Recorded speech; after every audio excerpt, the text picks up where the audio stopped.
Hey guys, Pastor Ben here with another review and reflection. Today I want to talk about a book that I read recently called Love, Remember, 40 Poems of Loss, Lament, and Hope. And this is put together by my favorite living poet, Malcolm Guite, who is an English poet and scholar, a priest in the Church of England, phenomenal writer and gifted thinker. Just a pleasure always to hear him speak or read his writings. And this is a book that he put together, which really kind of brings together, I think, his different vocations as a poet on the one hand and a priest on the other, because this is a resource that he put together to help people who have experienced loss, to help people who are in a season of lament, to help people who need hope. And so he's put together this almost kind of devotional. It has 40 readings to help you navigate that journey of loss and of grief. If you follow this channel, you'll know that our family has been in such a season of loss and grief. On April 25th, my 6-year-old daughter was struck and killed by a truck out in front of our house. Completely unexpectedly and suddenly, she was gone instantly, and our whole world just imploded. God has been very gracious. He's met with us through his word. He's ministered to us through his people. He has been our strength and given us hope. And a lot of my videos recently, I've been walking through some of the resources, some of the books and ideas that have helped us to come to terms to some extent. You don't ever really come to terms fully, but to begin to come to terms with God's providence in these things.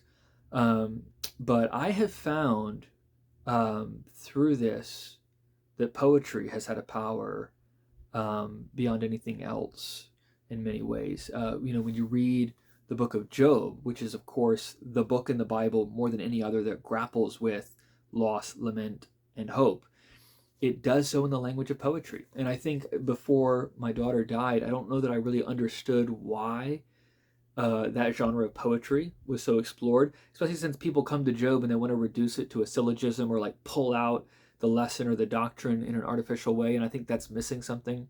God knows what he's doing and inspiring the form of scripture, the genre that's used, and that poetic form and genre is so important to explore and express the depths of pain and the reality of lament, but also the real hope that we have in Jesus Christ. And of course, the book of Job does that par excellence. But what Malcolm Guite has tried to do is to bring together 40 different poems that can help someone who has experienced loss navigate that loss. He has a couple of books. If you're familiar with his works, you'll kind of recognize the form of this cover. Canterbury Press publishes this, and they have a number of his books that they've published. Some are just books of his poetry, but there's a couple like this that are anthologies. He has this one, which is more for loss and lament and hope, of course, dealing with grief. But there's other ones he has for like Lent, and then another one for Christmas. And I've used some of those in the past, kind of devotionally, and very much profited from them. So if you're familiar with those other volumes from Malcolm Guite, you'll be familiar with kind of what he's doing here. But this is really a powerful, powerful book. What he does is to pull together 40 poems. Some of them are his poems, but most of them are not. And he draws on his knowledge and intimate familiarity with English poetry to bring us some of the best of older poets, modern poets, and to arrange them in kind of a journey. So this book is actually broken down into 7 sections. And I'll just read the headings, and you'll get a sense of kind of how he moves from the experience of loss to the experience of hope. So part 1 is called Brinks and Edges, Before and Beyond the Threshold of Death. So dealing with the prospect of death. Part 2, The Shock of Loss. That's really kind of where we started, the shock of loss. Calm despair and wild unrest. Part 3, Loving Lament, the bittersweet experience of loving through sorrow. Part 4, Remembrance of Things Past. Everything reminds us painfully or poignantly of the beloved. Part 5, Letting Go. With the tolling of a bell, we enter the strong, slow rhythm of letting go. Part 6, Receiving. The veil lifts, we glimpse the goodness of things deepened and sharpened by sorrow. And then finally, part 7, hope. We awaken to the hope of the resurrection. And so what Guite does as he walks us through these sections is to first off provide an introduction to each of those kind of 7 movements or sections to the book, where he talks about what this phase or stage of grieving looks like. And he says in the beginning, these aren't phases of grief like, oh, well, you spend 3 weeks in this phase and then 3 weeks in that phase and then 3 weeks. It's not that kind of thing, but there is a movement that happens, and we're almost 6 months into our own journey, and I can already see that. It's not linear, it's not neat and tidy. One phase or stage of grief doesn't follow another, but there is movement. It does change, and I think especially when we have the hope of the gospel, we can end in that place of hope. And so Guide is trying to kind of orient the griever to that journey. And again, he's been a priest, he's been a chaplain, he's walked with people, he's buried parents, he's experienced loss himself. And so he's pulling all that experience together to help the reader now. And so he provides an introduction to each section, and then he'll have a selection of poems. And what he'll do is he'll give you the poem, and then he'll give you 2 or 3 pages where he provides his reflections on the poem, sort of a commentary of sorts, but again, in a kind of devotional key.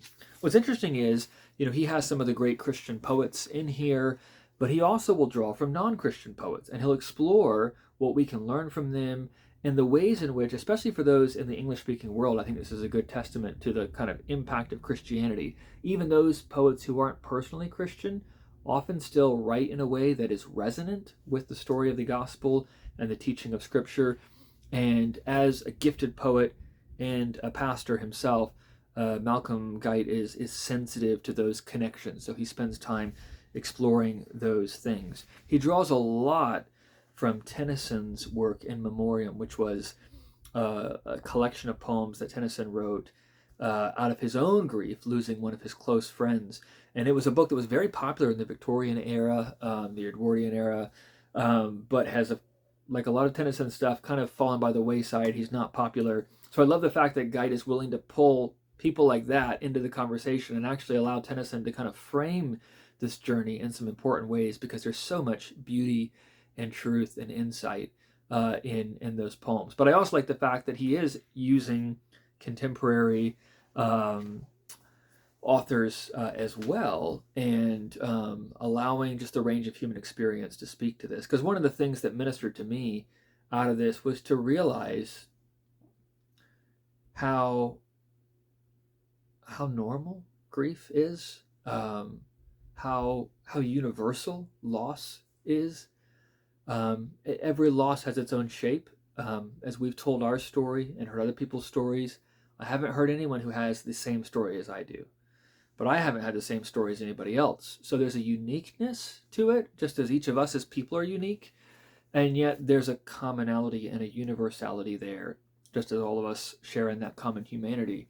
And so reading these poems, hearing different people from different places and times and even different ways of thinking write about and reflect on the experience of loss, the reemergence of hope, it's a really powerful and kind of healing thing. So again, I use this very kind of devotionally. I read like 1 entry per day, and over the course of about 2 months, just kind of worked through the book, and I'm so grateful for it. I really am. It was one of the things that helped to ground and orient me, and introduced me to some wonderful poets and poetry that I had not seen before, pulled in some others I was familiar with, but again, kind of put in this different context. So if you are in a place of loss or lament, this is a good resource. And one of the things I love about this is if you love poetry, obviously this would be a great resource, a collection of wonderful poems. Some you'll be familiar with, some you won't. But if you're not a big poet or you haven't really wrestled much with it, this is actually a good way to kind of get into it, because they're good, well-selected pieces. They're all short, a page or 2 long.